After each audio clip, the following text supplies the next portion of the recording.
औज़ुबिल्लाहिमिनश्शैतानिर्रजीम बिस्मिल्लाहिर्रहमानिर्रहीम। अस्सलाम वालेकुम व्यूअर्स, मैं अपने चैनल में आपको खुशामदीद कहती हूँ ढेरों दुआओं के साथ।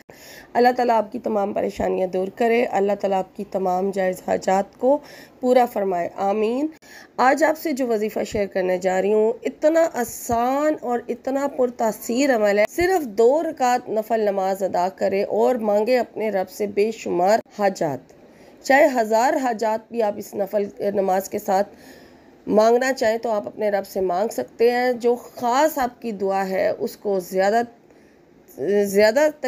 मतलब तासीर के साथ, ज़्यादा आजिज़ी के साथ मांगे। इंशाअल्लाह ताला इन 2 रकात जो आप नफल नमाज अदा करेंगे, इनसे और उसके बाद जो दुआएं मैं आपको पढ़ने के लिए बताऊंगी, इनको पढ़ने से आपकी हाजत जो है वो उसी टाइम भी पूरी हो सकती है। और अमल की जितनी मुद्दत है उसको जारी रखें तो उसके बीच में आपका जो मसला होगा, जो मकसद होगा, वो पूरा हो जाएगा। और अगर कोई परेशानी होगी उससे निजात के लिए दुआ करेंगे तो वो भी दूर हो जाएगी इंशाअल्लाह, आमीन। तो आपने क्या पढ़ना है, 2 रकात नफल नमाज किस तरह से पढ़नी है। आप 2 रकात हाजत के नफल अदा करेंगे इस तरह से कि पहली रकात में आपने सूरह फातिहा के बाद 10 मरतबा सूरह काफिरून पढ़नी है, और दूसरी रकात में आपने सूरह फातिहा के बाद जो है 10 मरतबा सूरह इखलास पढ़नी है। और 2 रकात नफल नमाज इस तरह से जब आप अदा कर लें, पूरी सलाम फेर लें। सलाम फेरने के बाद आपने सजदे में चले जाना है।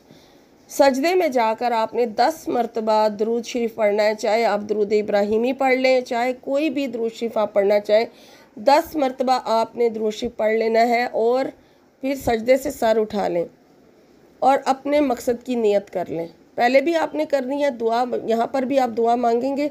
और नफल नमाज अदा करने से पहले भी आप 3 मरतबा दरूद शरीफ पढ़ेंगे और वहाँ पर अपने मकसद की दुआ भी करेंगे उस जगह पर।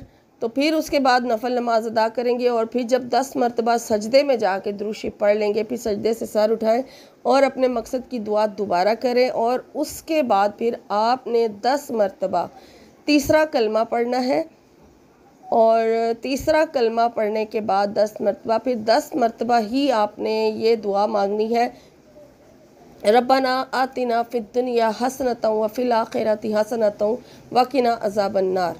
ये दुआ पढ़नी है जो दुनिया के में और आखिरत दोनों के लिए जो है भलाई मांगी जाती है। तो ये दुआ आपने 10 मरतबा पढ़ के फिर उसके बाद सजदे में चले जाना है, और फिर सजदे में जाके अपने रब से जो सी भी हाजत आप तलब करना चाहते हैं आप कर सकते हैं। जो खसूसी दुआ आपने शुरू में मांगी थी उसकी दुआ ज़रा ज़्यादा मांग लें, और बाकी जोन सी हाजत अपने रब से मांगना चाहते हैं आप करें। चाहे ये अमल आप एक दिन में 1 मरतबा करें, चाहे आप ये अमल दिन में 10 मरतबा करें। जब जब नफल नमाज का टाइम हो आप ये अमल कर सकते हैं। जिन जिन नमाज़ों के साथ नफल नमाज पढ़ी जा सकती है उन नमाज़ों के साथ पढ़ सकते हैं, या जो तहज्जुद का टाइम है उस टाइम पढ़ सकते हैं। सबसे बेहतरीन टाइम तहज्जुद का ही है, आप उस टाइम पढ़ लें और अपने रब से अपनी बेशुमार हाजात मांगे। इंशाअल्लाह ताला इस छोटे से अमल से आपकी हाजत ज़रूर पूरी होगी, और इसको अपने मकसद के पूरा होने तक जारी रखें। इंशाअल्लाह अल्लाह ताला इसी की बरकत से आपकी हर हाजत को पूरा कर देगा। वमा अलैना इल्लल बलागुल।